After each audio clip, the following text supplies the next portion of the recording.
सांगणं आहे की इथून पुढच्या काळात हे असेच प्रकरण खेळत राहणार. एखादं प्रकरण जर जिरवायचं असलं तर आपल्या बाजूनं मग कोणीही उभा राहणार नाही.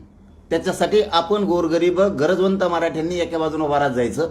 ही नेता आले काय गेले काय आणि यांचे किती प्रकरण निघले काय काय झाले काय हे त्यांचं ते बघून घेतील. इथून पुढे आपण एका बाजून राहा. जे जातीयवादी पोलीस आहेत तिथे त्याच्यावर अनेकांवर ठपका बसलेला आहे. हे नाव त्यांचं सिंगल ठेवल्यामुळं ते अधिक वाढेल. त्यांचा आतून जातीवाद का कमी होईल काय नेमकं त्याच्याबद्दल तुम्हाला वाटतं? ते बघा ते व्हायलाच नको.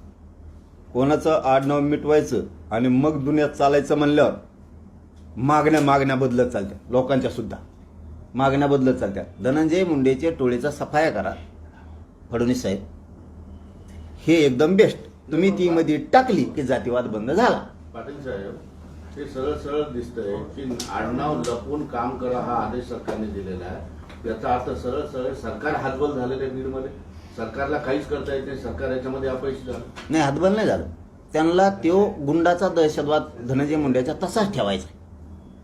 तसाच ठेवायचा. आडनाव काढा पण त्याला जेलात नाही टाकणार. गोरगरीब नेऊन टाकणार. संतोष भाईचे आरोपी नाही पकडणारे. सूर्यवंशीचे नाही पकडणारे. सोमनाथ सूर्यवंशी यांना तो जातीवाद तसाच ठेवायचा जाणून बुजून सरकारला.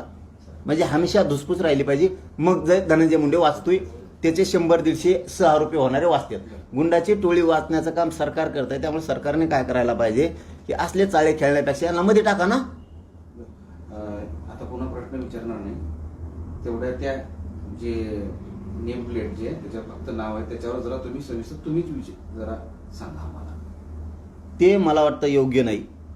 हे तुम्ही आडनावं मिटू शकत नाहीत कोणाचे आणि मिटू पण नाही. तुम्ही जर आडनावं मिटून असा जातीवाद कमी करायचा प्रयत्न करत असाल तर हे तुमचं सापचूक आहे. तुम्ही कायद्याचं उल्लंघन स्वतः सरकार असून करायला लागला. लोकांना कायदा शिकवता आणि कायद्याचं उल्लंघन करायला लागला. याला एकच पर्याय आहे.